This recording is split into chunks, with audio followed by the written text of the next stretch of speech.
Selamat datang di channel Pemuja Malam. Jangan lupa like, share, and subscribe ya. Terima kasih.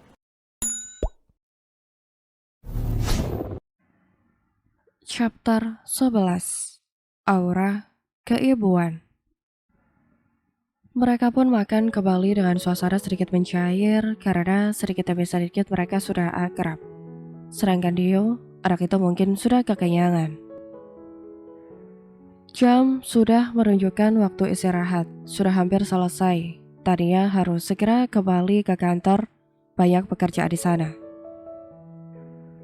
Maaf tante, saya harus kembali ke kantor. Sebentar lagi waktu istirahat sudah hampir selesai. Ya, padahal tante mau lebih lama ngobrol sama kamu. Kapan-kapan ya tante, ucap Tania tidak enak. Beneran ya, tante tunggu loh. Iya tante. Dio, tante balik lagi kerja ya. Dio jadi anak baik, jangan repotin oma. Dio mau ikut tante, ucap Dio. Gak bisa, tante harus kerja. Tapi tante, ucap Dio sedih. Jangan sedih, nanti kita main bareng sama oma kalau tante libur kerja, gimana? Beneran, sama papi juga ya tante, kasihan papi sendirian. Papi Dio mungkin sibuk. Iya kah? Papi gak selalu ucap Dio. Tania dan Santi hanya tersenyum melihat tingkah Dio yang merajuk. Maaf ya Nia, Dio pasti repotin kamu banget waktu itu. Gak apa-apa tante, sebenarnya itu kesalahan saya karena ceroboh gak hati-hati. Tapi kan itu file penting pastinya kan? Semuanya sudah beres kok tante, tadi meeting terakhir, tugas saya sudah selesai, tinggal beralih ke bagian periklanan. Pasti sulit kan nyusun lagi datanya? Iya lumayan sih Tan, soalnya kan aku harus cari data-datanya dulu. Terus susun kembali sesuai yang sudah diinginkan sama si bos, ucap Tania yang ditanggapi anggukan oleh Santi. Mereka berdua pun keluar dari restoran itu setelah membayar makanan mereka. Makasih tante atas makanannya, ucap Tania tidak enak. Gak apa-apa, kan tante yang ngajak, masa kamu yang bayar? Kalau begitu saya pamit dulu. Bareng aja. Gak usah tante, jalan kaki sebentar juga sampai, ini deket kok. Beneran, nanti capek loh. Iya beneran tante. Dio, tante pergi dulu ya, nanti kita main bersama. Jadi anak baik ya, ucap Tania sambil mengelus rambut Dio. Iya tante, aku tunggu loh. Iya, nanti kita video call ya, nomor tante ada di oma. Wah, iya, nanti kita video call ya tante, ucap Dio senang. Iya, kalau begitu tante, saya permisi dulu, hati-hati di jalan. Iya, kamu juga.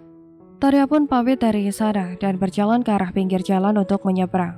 Letak kantor Darian berseberangan dengan tempat makan, tapi harus jalan sedikit lagi lumayan juga. Sedangkan Santi melihat ke arah Tania yang sudah menjauh. Santi sangat bersyukur karena cucunya bisa kenal dengan seseorang yang sangat perhatian dan juga baik. Terlihat sekali aura keibuan dari Tania. Walaupun Santi tahu Tania belum punya anak, jangankan anak, nikah aja belum. Santi dan Dio juga segera meninggalkan restoran tersebut, menuju apartemen milik Darian. Sebelum Darian tahu kalau dirinya dan Dio sudah keluar dan bertemu dengan Tania. Sedangkan di tempat lain Tania baru sampai di lobi kantornya, dan kebetulan berpapasan dengan Darian yang akan keluar.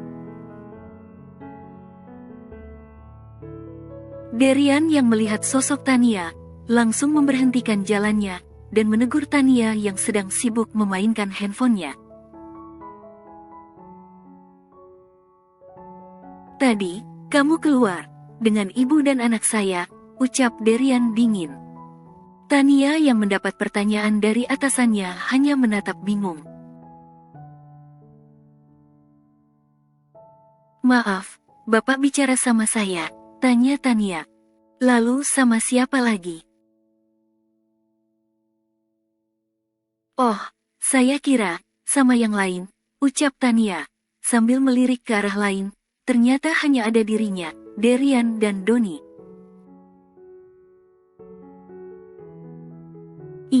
Iya Pak Taditan, Bu Santi, ingin bicara katanya sama saya.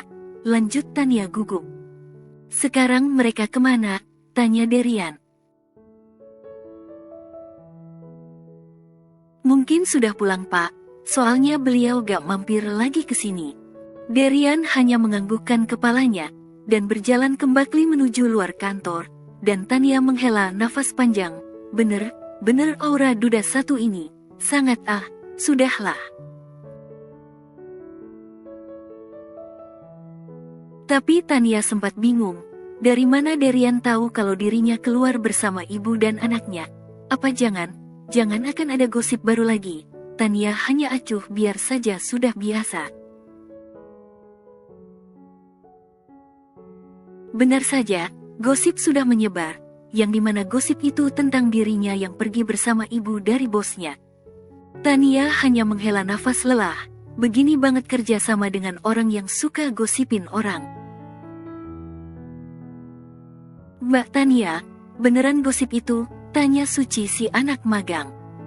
Gosip apa sih Ci? Ucap Tania malas. Itu loh, yang katanya Mbak deket sama si bos, interogasi Suci. Gosip gitu didengerin, mending kerja yang bener, biar nanti abis lulus kuliah kamu bisa kerja lagi di sini. Lumayan loh dapat gaji gede, acuh Tania. Mbak Tania, gak asik nih, protes Suci. Tania hanya tersenyum dan menggelengkan kepalanya, heran sama anak magang yang satu ini. Deket banget, enggak, tapi dia yang sering nyapa, yang lain malah segan. Tania pun melanjutkan kembali pekerjaannya. Tidak banyak sih, soalnya proyek yang dia tangani bersama Pak Sony sudah rampung, tinggal nunggu hasil, dan selanjutnya dapat bonus. Tania yang fokus dengan layar komputernya dikagetkan dengan kedatangan sahabatnya yaitu Ririn. Tania, panggil Ririn. Apaan? Kalau mau ngegosip, salah tempat, ucap Tania kesal. Karena sedari tadi telinganya panas, mendengar omongan karyawan lain. Di siapa juga? Gue mau nanya soal kerjaan lu, gimana? Sama kagak sama hasil yang waktu itu, yang filenya hilang, tanya Ririn. Iya, alhamdulillah lancar sih Rin, si bos juga puas, tangsia dah bantuin. Iya, kalem aja, oh iya, gimana acara makan bersama Camer, lancar juga, gosip Ririn sambil menggoda Tania. Aish, dasar sama aja lu ibunya si bos bukan Camer gue Ririn, kebetulan aja tadi, gue aja kaget, saat Risna bilang ada yang nungguin gue, balas Tania. Tania walaupun mulutnya menimpali sahabatnya itu, tapi tangannya tidak tinggal diam, dia masih bisa mengetik di atas keyboard komputer. Bisa gitu ya? Apa gue bilang lu jodoh sama duren satu itu? Heboh Ririn.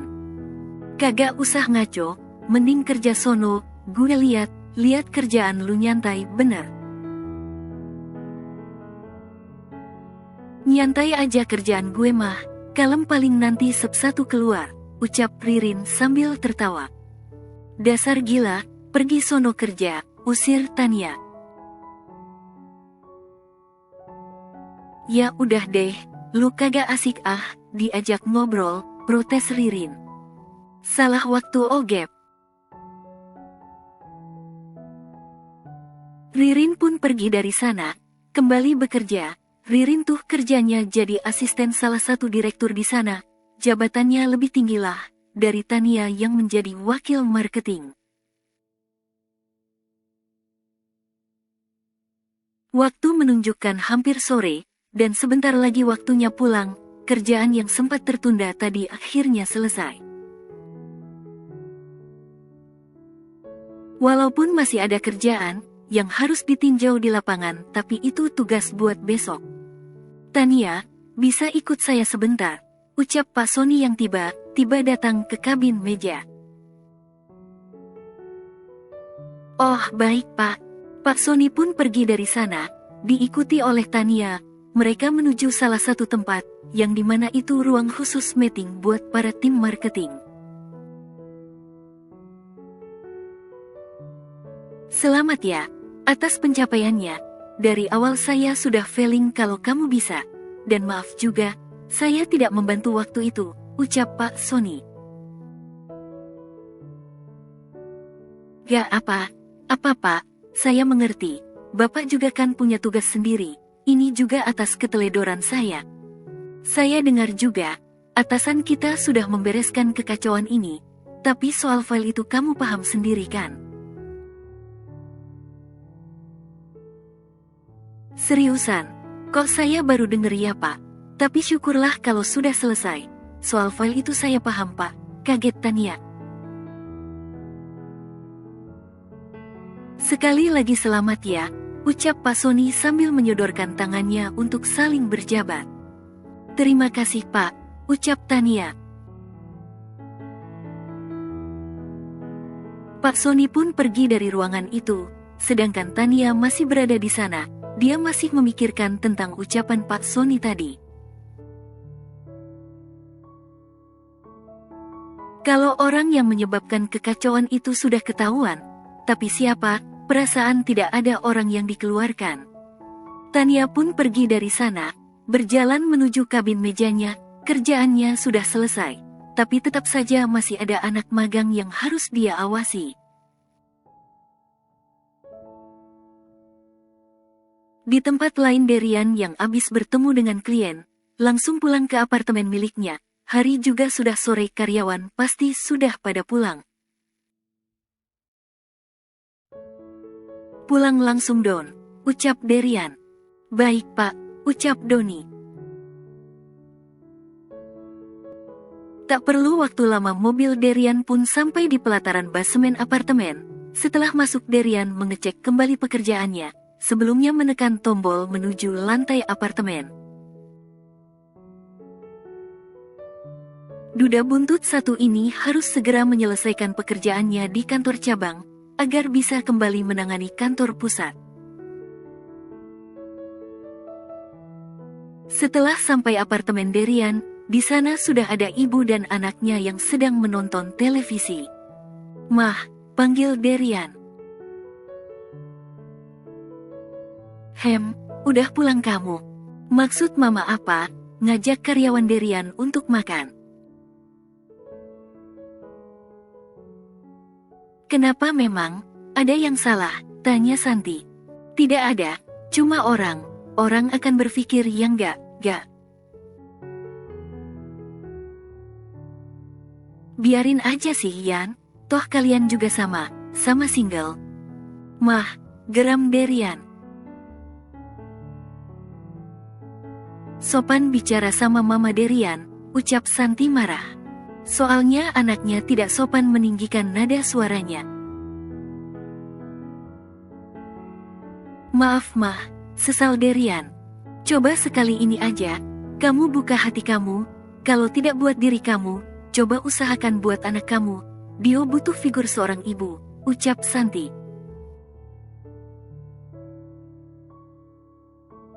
Aku belum bisa Mah. Mau sampai kapan Sasa udah tenang di sana. Dia akan sedih melihat kamu seperti ini. Dia pasti ikhlas kalau kamu memiliki seseorang untuk menggantikannya. Tidak untuk sekarang Mah. Mama gak minta kamu cepat perlahan saja, ucap Santi sambil mengelus rambut anaknya. Derian duda anak satu itu, orang lain mengenalnya memiliki kepribadian dingin. Tapi sebenarnya dia orang yang sangat rapuh, dan memiliki sejuta luka yang ditorehkan takdir, yaitu kehilangan orang yang sangat dia cintai. 4 tahun dia lalui sendiri, tanpa orang tahu kalau luka itu masih apik, dan sangat terasa menusuk hatinya. Jika takdir memihak kepadanya, agar dia bahagia, mungkin luka itu sedikit demi sedikit akan berkurang, mungkin juga menghilang. Semoga suatu saat nanti takdir itu menghampiri dirinya, dan seseorang itu tidak akan pergi dan Darian tidak akan kehilangan untuk kedua kalinya. Di lain tempat, tepatnya di kantor yang dimana saat ini seseorang baru saja keluar, siapa lagi kalau bukan Tania dan Ririn. Malam minggu nih guys, ada acara kah? Acara apaan sih Rin? Jomblo emang berharap apaan di malam minggu? Ya elah Tan, gini amat nasib kita, malam minggu sepi, keluh Ririn. Terima nasib, mending kita cari makan, gue lapar. Bersambung.